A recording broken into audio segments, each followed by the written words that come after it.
5 राज्यांमध्ये exit poll नेमका कसा होता तेही आपण एकदा पाहूया। 5 राज्यांपैकी 3 राज्यांमध्ये कमळ फुलण्याची शक्यता या एक्झिट पोलमध्ये वर्तवण्यात आलेली आहे आणि भाजपची सत्ता येईल 5 पैकी 3 राज्यात। तर ममता दीदी पश्चिम बंगालची सत्ता गमावण्याचा अंदाज व्यक्त केला गेलेला आहे।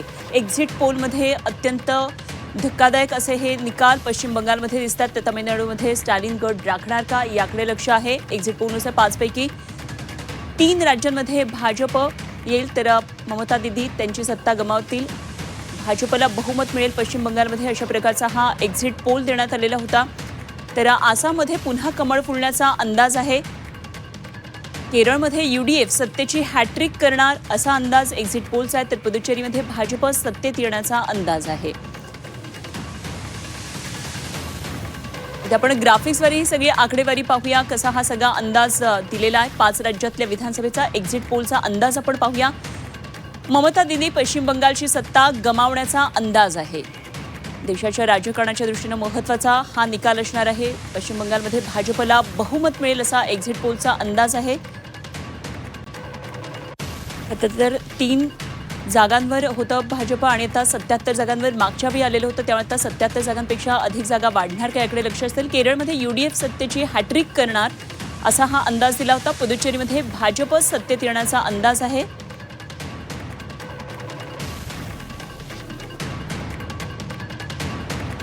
तर 5 राज्यांचा हा महासंग्राम आज दिवसभर आपण झी 24 तासवर पाहणार आहोत आणि सगळ्यात अचूक वेगवान निकाल झी 24 तासवर आपल्याला स्क्रीनवर पाहता येणार आहेत। तर आपल्याला पाहता येईल तमिळनाडूचे निकाल, वरच्या बाजूला पुदुच्चेरी आणि त्याचबरोबर महत्त्वाच्या लढती आपल्याला एका बाजूला पाहता येणार आहेत। काही महत्त्वाच्या बातम्या ज्या आहेत त्या आपल्याला ब्रेकिंग न्यूजचे फ्लॅश आपल्याला पाहायला मिळणार आहेत। तर राहुरी पोटनिवडणुकीचा रणसंग्राम, बारामती पोटनिवडणुकीचा रणसंग्राम, आपल्याला यातल्या सगळ्या महत्त्वाच्या अपडेट घडामोडी अचूक आणि वेगवान पाहता येणार आहेत।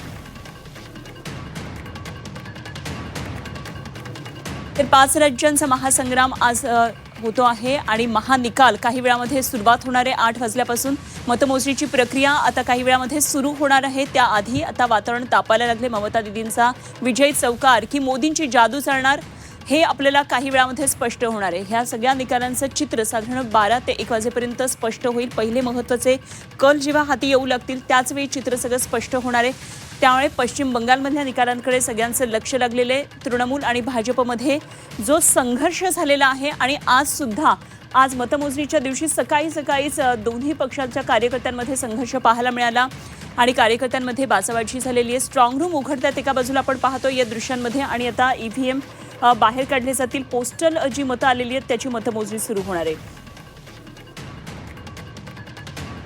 ग्राफिक्सवर आपण हे सगळे निकालाचे काही अपडेट पाहूया। तर आसाममध्ये भाजपने बांगलादेशी घुसखोरांचा मुद्दा प्रचारात आक्रमकपणे मांडलेला होता। काय नेमके महत्त्वाचे मुद्दे आसाम विधानसभा निवडणुकीमध्ये होते ते आपण पाहतोय। काँग्रेसने भाजप नेत्यांच्या भ्रष्टाचाराचा मुद्दा जोरकसपणे मांडला होता। आसामी अस्मितेचा मुद्दा भाजपनं नेटानं लावून धरला। तर CAA आणि NRC सारखे जे मुद्दे ते मतदानातले महत्त्वाचे फॅक्टर आहेत, त्यामुळे जनता आता या मुद्द्यांना किती महत्त्व देत आहे। विकास आणि कल्याणकारी योजनांचा भाजपनं आक्रमकपणे प्रचार केला होता। विकासाच्या आणि कल्याणकारी योजनांच्या मुद्द्यांवर जनता भाजपच्या पारड्यात मतदान केलेलं आहे का हे आज आता स्पष्ट होणार आहे। तर आसाममधल्या विधानसभेचे हे महत्त्वाचे मुद्दे। पश्चिम बंगालकडे जाऊया। SIR मोहिमेमुळे सुमारे 90 लाख मतदारांची नावं यादीतून वगळली गेलेली। भाजप तृणमूलमध्ये यामध्ये आरोप प्रत्यारोपाच्या फैरी झडत होत्या। तर बंगाली अस्मिता विरुद्ध हिंदुत्व, ममता दीदींनी बंगाली अस्मिता, तर भाजपनं हिंदुत्वाचा हा मुद्दा उपस्थित करून हिंदू मतदारांना साथ घातली। महिला सुरक्षेचा मुद्दा भाजपनं उपस्थित केला। अत्याचार प्रकरणांना तृणमूल सरकार जबाबदार आहे असा आरोप केलेला।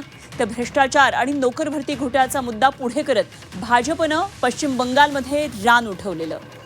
बांगलादेशी घुसखोर आणि घुसखोर मतदारांचा मुद्दा हा कळीचा मुद्दा ठरला। भाजप तृणमूलमध्ये यावरून सभांमधून आरोप प्रत्यारोप झाले।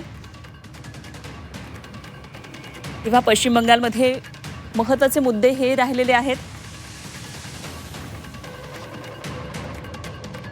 तर पुदुच्चेरीमधल्या निवडणुकीतले महत्त्वाचे मुद्दे आपण पाहूया। दशकानुदशके चाललेली राज्य दर्जाची मागणी अजूनही कायम।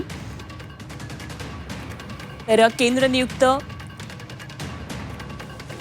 लेफ्ट गव्हर्नरची शक्ती आणि त्यामुळे होणारे संघर्ष आपल्याला पाहायला मिळालेले त्या विकास आणि रोजगार, युवक बेरोजगार, स्थानिक रोजगाराची संधी, पर्यटन आणि मेडिकल टुरिझम वाढवणं हा महत्त्वाचा मुद्दा आहे. तरी एकंदरीतच पर्यटन आणि मेडिकल टुरिझम वाढवावं, विकास कसा साधता येईल या दृष्टीनं महत्त्वाचे हे मुद्दे होते. TVK सारख्या पक्षाचा उदय झाल्यास सोशल मीडिया प्रभावी ठरतोय का, आणि बदलाची जी मागणी होती त्या दृष्टीनं काय युवा आणि नवमतदारांचा कल असणार आहे ते आज आपल्याला पाहायला मिळणार आहे. त्यामुळे पुदुच्चेरीच्या निवडणुकीकडे सुद्धा सर्वांचं लक्ष आहे.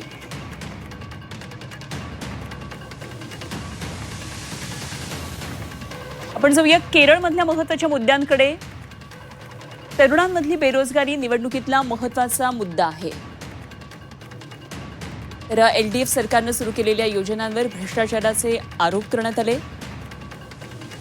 सबरीमाला, लव्ह जिहाद, धार्मिक ध्रुवीकरण असे काही महत्त्वाचे मुद्दे गाजले. अल्पसंख्याक वोट शेअर हा महत्त्वाचा मुद्दा राहिला. तर लव्ह जिहादच्या मुद्द्यावरून सिनेमाच्या माध्यमातून वातावरण करण्याचा प्रयत्न करण्यात आला. पर्यावरण, केरळमधल्या होणाऱ्या नैसर्गिक आपत्तीचा एक मोठा विषय या निवडणुकीच्या निमित्तानं पुन्हा एकदा चर्चेला आला. तर पर्यावरण संवर्धनासाठी सरकारकडून ठोस उपायांचं नियोजन करण्यात आल्याचं प्रचारांमधून सांगण्यात आलं. LDFचं गरिबी 100% दूर करण्याचं ध्येय आहे.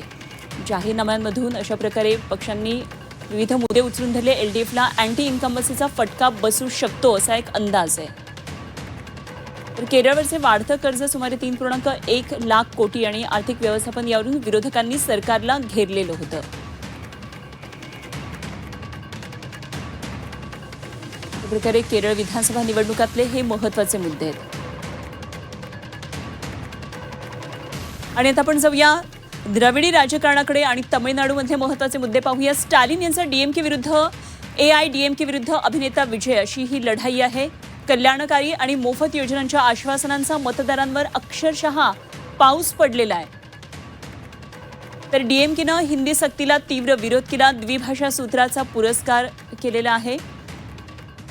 केंद्राकडून कराच्या मोबदल्यात मिळणारा हिस्सा 4.7 वर आल्याचा मुद्दा चांगलाच गाजला. प्रचारादरम्यान काही महत्त्वाचे मुद्दे चर्चिले गेले. तमिळनाडू राज्यावर वाढलेल्या 10 लाख कोटींच्या कर्जाचा मुद्दा निवडणुकीमध्ये गाजला.